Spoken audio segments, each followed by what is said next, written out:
सुनी अनसुनी कहानियों में लीजिए सुनते हैं कहानी मछुआरा। रचना राजपूत की आवाज़ में। मुंडू एक मछुआरा है। उसके परिवार में सिर्फ दो लोग हैं, उसकी बीवी लच्छो और वो खुद।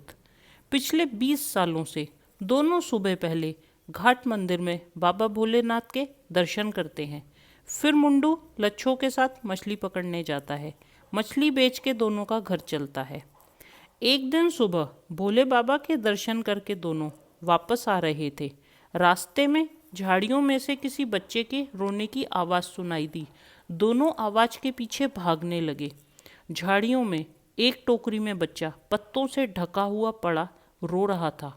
लच्छों से बच्चे देख के रहा नहीं गया, झटपट उठा लिया और मुंडू से बोली, ये हमें भोले बाबा की कृपा से मिला है, किसी को मत बताना, कुछ दिनों बाद हम बोल देंगे हमारे घर पैदा हुआ है। दोनों बच्चे को छुपा के घर ले गए। मुंडू ने कहा, लच्छो, ये तो देवी स्वरूप सुंदर श्वेत वर्ण बालिका है और हम दोनों काले हैं, सुंदर भी नहीं है। अगर किसी को पता चल गया तो राजा साहब को बता देंगे और राजा साहब के आदमी इसे जरूर उठा ले जाएंगे। लच्छो बोली, तो क्या हुआ?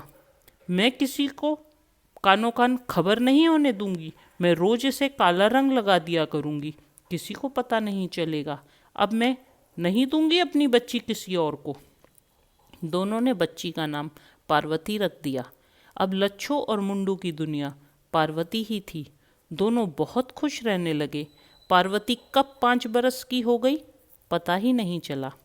पार्वती बहुत खूबसूरत, वो किसी राजकुमारी से कम न थी। उसके बाल एकदम सुनहरे और आंखें नीली नीली थी। उसका रंग बहुत गोरा था। एक दिन पार्वती ने पूछा, माँ, मुझे रोज काला रंग क्यों लगा देती हो? मेरे बाल काले क्यों कर देती हो? क्या अम्मा आपको मेरा रंग पसंद नहीं है? तभी मुंडू बोला, ये बात नहीं है बिटिया, राजा साहब के आदमी बहुत खतरनाक हैं, वो तुम्हें मार डालेंगे।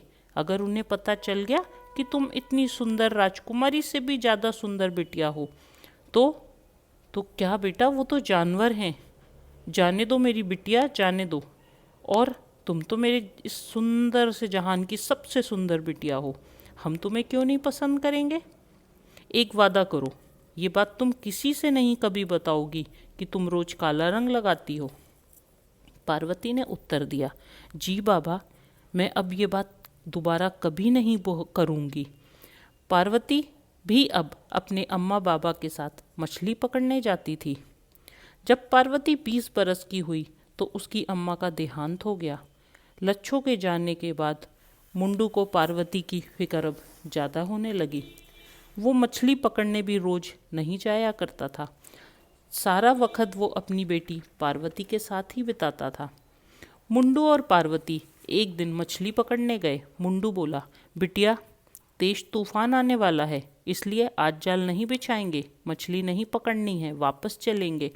इतना बोलते ही तूफान दूर से आता दिखाई दे रहा था। पार्वती बोली, बाबा, वो देखो, राजा साहब का जहाज आ रहा है, उसमें राजकुमार और राजा साहब दोनों गए थे।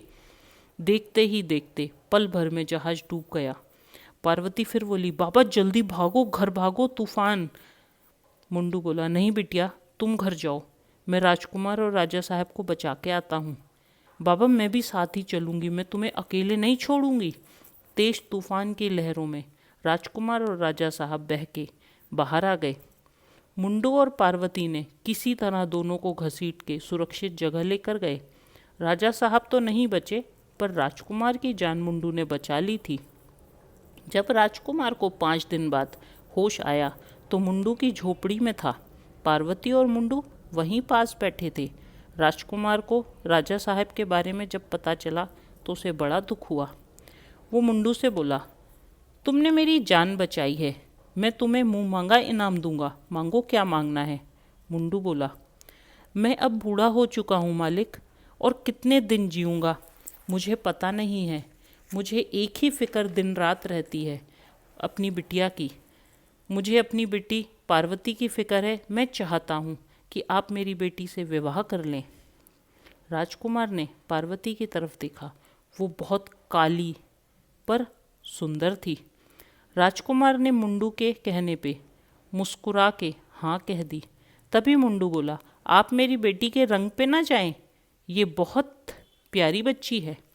बेटी जाओ अपना रंग उतार कर आओ। परियों जैसी सुंदर रानी देखकर राजकुमार बहुत खुश हुआ। नमस्कार।